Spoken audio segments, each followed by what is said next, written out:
Oke, teman-teman, selamat datang. Jadi habis aku bikin part 1, aku langsung lanjut ya part 2-nya karena aku takut kepanjangan, jadi aku pisah. Dan kali ini, oke, kita akan lanjut gimana cara nge-call salah satu fitur dari Firebase. Apa itu? Yep, di paling bawah kalian scroll. Nah, kita akan coba pakai Cloud Firestore di sini. Jadi kalian tinggal klik aja Cloud Firestore-nya, terus kalian baca aja bla bla bla bla bla bla bla bla bla. Intinya adalah kalian tinggal ke konsol, kalian aktifkan dulu Firestore database kalian di sini. Oke, dia akan loading. Nah, di sini kalian bisa compare database atau kalian langsung create database dan pasang yang start in test mode aja karena kita mau ngetes gitu ya.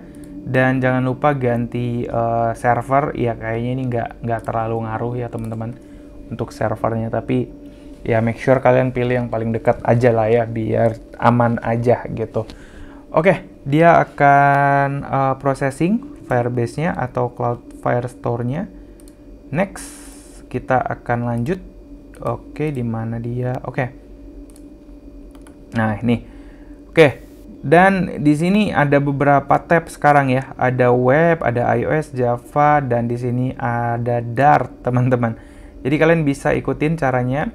Kalau kita udah configure, kita akan import Cloud Firestore. Caranya kalian copy, kalian masuk ke terminal, kemudian kalian run di terminal kalian. Ini akan aku run di terminal, kabum, paste, enter. Apa yang dilakukan oleh kode ini adalah menambahkan dependensi di PubSpec YAML, yaitu Cloud Firestore, itu doang fungsinya. Jadi kalau kalian copy paste juga sama aja gitu ya. Next, kalian run, yaudah kita nggak usah run, dan di sini ada optional kalau kalian mau pakai local emulator suite ya. Kemudian initialize Cloud Firestore, caranya pakai line ini doang. Oke. Gimana caranya? Kita akan masuk dulu ke halaman main kita, ya. Kita akan bikinkan sebuah file baru.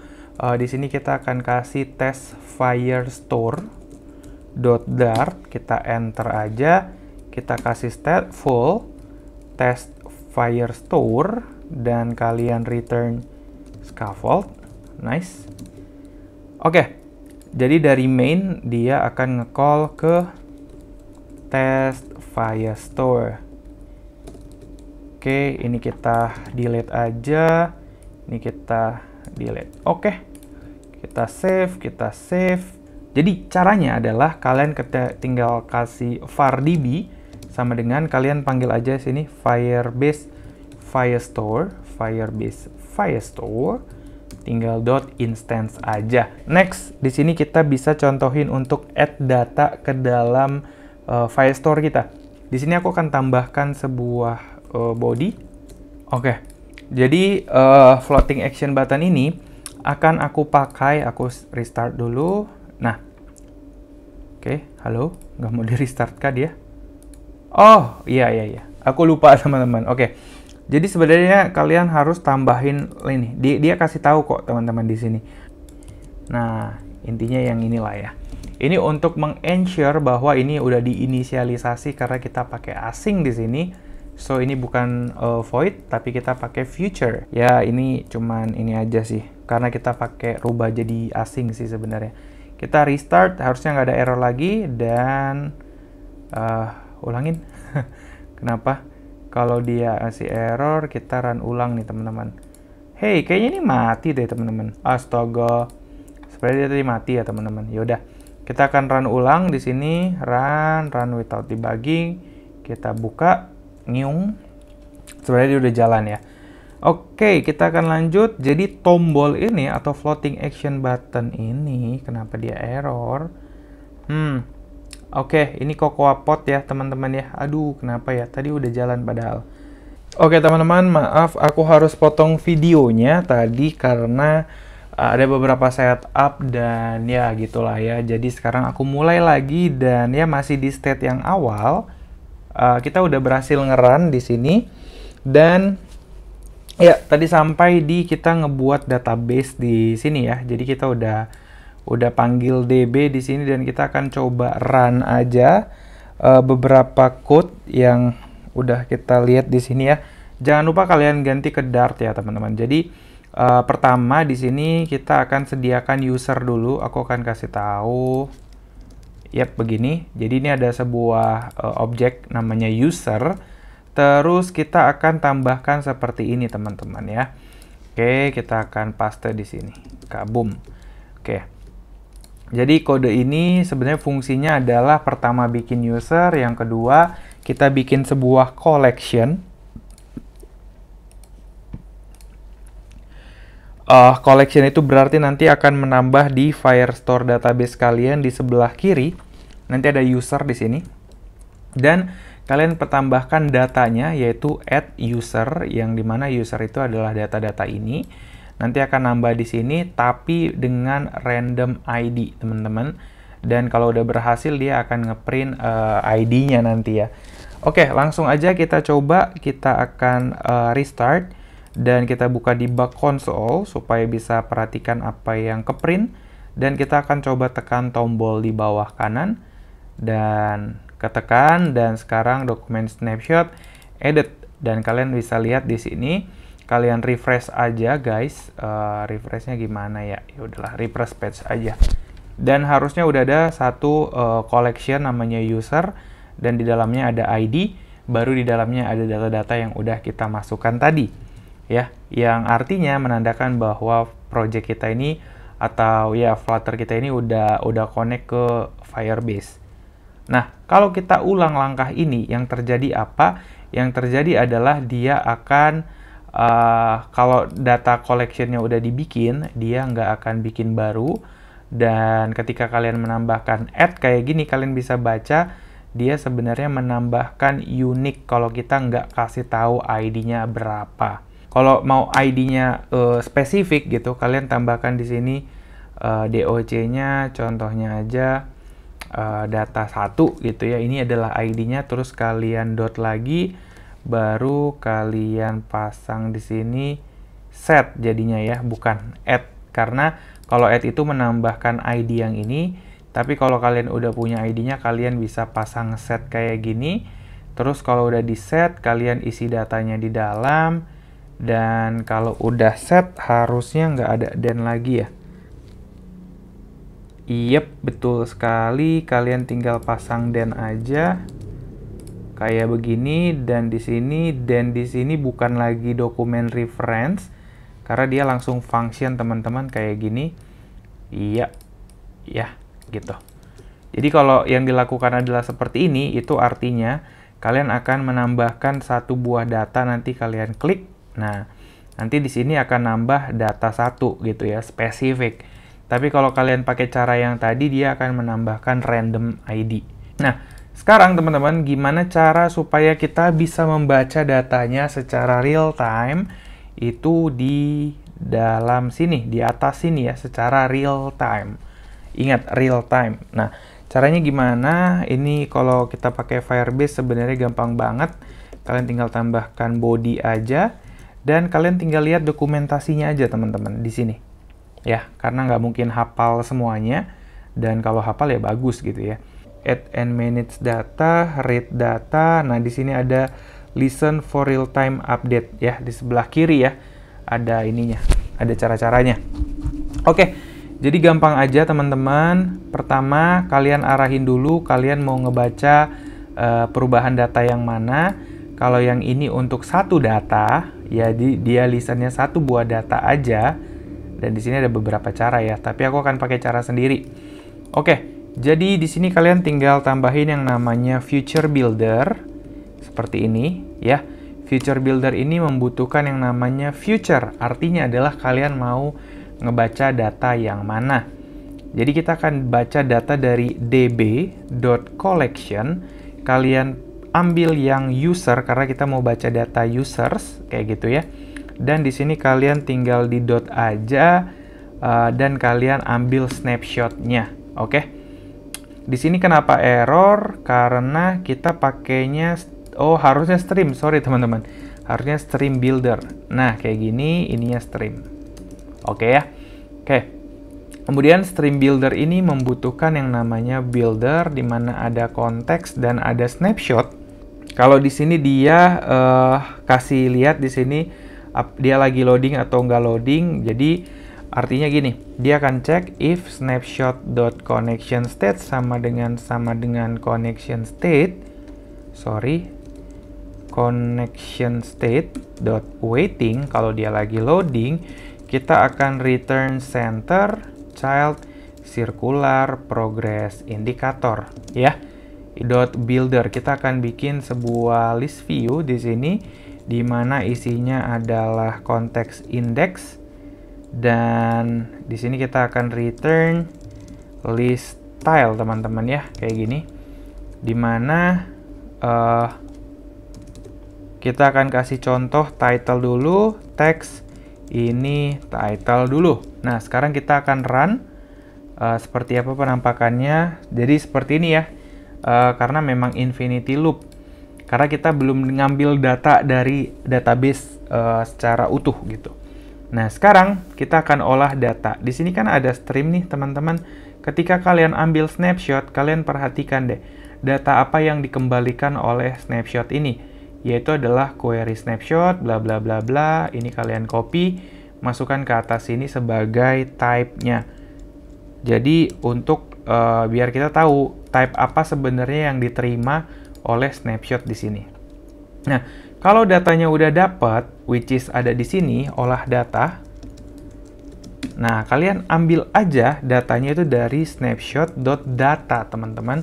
Kalian pindahkan ke var data sini. Nah, data ini akan berisi query snapshot. Jadi query snapshot ini bisa berisi apa aja teman-teman. Kalian bisa buka. Nah, di sini kalian bisa buka semua metadata dari user ya. Dan kalau kita perhatikan lagi, user di sini kalau kalian lihat dia kan punya banyak data. Selain dia punya banyak data, di sini dia juga ada beberapa metadata.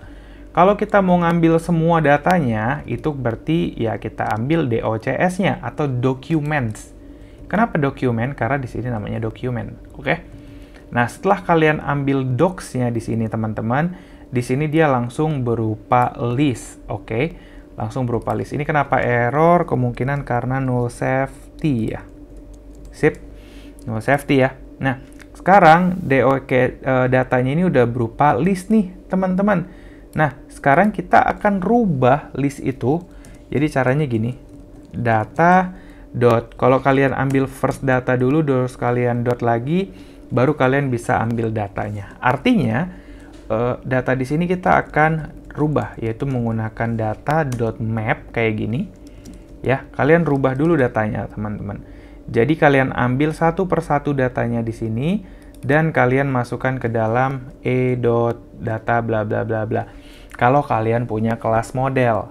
Maksudnya apa, Bang? Nah, gua akan skip dulu. Nah, gua langsung ambil data di sini biar kalian langsung paham. Di sini kita akan kasih item count, berarti data.length gitu ya. Jadi kita ambil total datanya. Kemudian kita akan print di sini, teman-teman, apa yang di print yaitu adalah data. Karena dia bentuknya list, kita akan ambil yang ke index. Kemudian kita ambil data di sini. Nah, data ini. Kabum. Dan jangan lupa kalian .toString aja. Kabum. Gini. Oke? Paham ya? Ya, gua harap kalian paham sih. Sekarang kalau gua refresh, nah, kalian lihat di sini. Datanya semua dibuka di sini, teman-teman. Ya. Tanpa terkecuali, Bang, dimana kalau gua mau ngambil datanya nama aja atau ya apa aja gitu ya. Di sini kan ada born, first, sama last ya. Ini kenapa nggak bisa dibesarin ya? Nah, misalnya mau ambil last aja atau first plus last gitu ya. First plus last. Nah, ini datanya bentuknya dynamic, teman-teman. Jadi kalau kalian mau ngambil spesifik data, kalian ambil begini ya. First gitu. Terus ditambah data.last gitu ya. Copy, paste. Ini kalian ganti jadi last dan kalian tambahkan di sini spasi ya, gitu. Jadi kalau kalian save, baru nanti ada first, baru last name. Dan kalau mau lebih rame lagi, kalian tambahkan subtitle, terus kalian paste, kalian ambil born-nya di sini. Oh, tentu saja dimasukin ke dalam teks dan di dot to string lagi teman-teman ya, supaya lebih aman kalau kalian save datanya seperti ini. Nah, sekarang langkah yang selanjutnya adalah kita coba apakah benar-benar datanya ini real time, yaitu dengan cara mengklik tanda di bawah sini. Jadi kalau real time itu nanti di sini kelihatan teman-teman tambah datanya. Contoh, kita klik kabum, tuh nambah di sini juga nambah. Kabum, di sini nambah, di situ nambah. Kabum gitu. Jadi datanya pasti ke-update. Dan kalian juga bisa delete ya. Ini terakhir teman-teman. Kita akan coba delete. Bang, gimana caranya supaya kita bisa menambah delete? It's so easy guys. Pertama kalian tambahkan dulu gimana cara mendelete-nya. Yang pertama kita akan tambahkan on long press ya. Jadi kalau kita tekan lama dia otomatis ke delete ya teman-teman. Jadi kita tambahkan gini. Auto delete when long press. Jadi kalau nanti kita tekan lama gitu ya, contoh ya. Kalau kita tekan lama kayak gini, nanti dia hilang. Kita tekan lama, hilang. Oke. Nah, sekarang gini. Ini kan adalah kode utamanya. Sekarang kalian perhatikan deh teman-teman. DB, collection, cities, DOC, delete gitu. Jadi kita mau mendelete harus tahu ID-nya berapa. Oke? Harus tahu ID-nya berapa. Jadi, bisa kita simpulkan kalau kita mau mendelete, kita harus tahu ID-nya berapa dulu. Di sini ada nggak ya delete? Data, index, biasanya ada nih teman-teman. Kita tinggal dot reference aja, terus dot delete kayak gini. Nah, bentar ya, aku akan jelaskan pelan-pelan. Gini teman-teman. Pertama, di dalam data ini, teman-teman ya, di dalam data ini namanya query document snapshot. Di mana artinya adalah kalian di sini punya semua metadatanya. Jadi contoh data pertama dot. Nah, di sini kalian punya ID-nya juga gitu ya. Kalian punya ID-nya juga. Di mana ID ini adalah ID yang random kayak gini, teman-teman. Oke? Yang random kayak gini. Nah, karena kalian punya metadatanya, kenapa kalian tidak menjadikan dia sebagai reference? Jadi daripada ID, kalian balikin ini menjadi reference. Artinya apa bang kalau menjadi reference? Artinya kalau dia jadi reference itu jadi kayak gini teman-teman. Kalau reference itu jadi kayak gini. DOC, di sini nanti ID dari dokumen. Jadi ini sama dengan ini. Di mana ID-nya ini udah langsung kepasang gitu. Jadi kita nggak perlu lagi nih tahu ID-nya berapa atau kita catat atau kita tulis gitu. Jadi ini akan mengkonvert langsung secara spesifik di sini. Nah, first-nya ini tinggal kita gantikan data yang ke index gitu. Jadi ini sama dengan ini sebenarnya. Ini sama dengan ini. Ntar ya, aku copy paste.id. Nah, yang di bawah ini sama dengan yang ini. Kalau yang ini kita harus panggil lagi kan collection-nya. Kalau yang ini enggak, dia bawaan dari data yang ada di sini. Oke? Jadi ini sama aja. Nah, kalau kita sudah punya data gini, kalau di dokumentasi, kalian tinggal delete kan? Kalian tinggal dot delete gitu ya. Artinya, ini kalian tinggal tambahin dot delete. Dan itu juga berlaku di sini. Tinggal dot delete. Sama ini, sama. Jadi ini kita hapus aja. Kita copy. Dan untuk bisa ngebaca, print ya. Atau kalian pakai scaffold. Bisa nggak ya gini ya? Kita cek ya teman-teman, bisa nggak? Kita save atau kita restart, kita cek lagi. Kita buka di sini. Dan kita buka aplikasi. Nah, kalau aku tekan lama, di contohnya paling atas, tekan lama, nanti itu hilang tuh. Data remove, di sini juga hilang di sebelah kiri teman-teman. Kita cek lagi ya. Kita klik lama, data remove tuh, hilang di sebelah kiri. Klik lama, data remove. Klik lama, data remove. Nah, ini nggak terlalu kelihatan karena datanya cuman itu aja ya tuh. Oke? Tuh, aku hapus semuanya. Tuh. Tuh. Dan itu dia guys. Jadi Firebase ini adalah luar biasa sekali. Jadi dengan satu single code aja, dimana cuman 69 baris, kalian bisa bikin what the heck gitu ya. Jadi luar biasa. Jadi silahkan belajar lagi. Silahkan nonton dan jangan lupa di like teman-teman dan di subscribe juga. Ya itu aja sih. Sampai ketemu ya di video gue yang berikutnya. Bye-bye.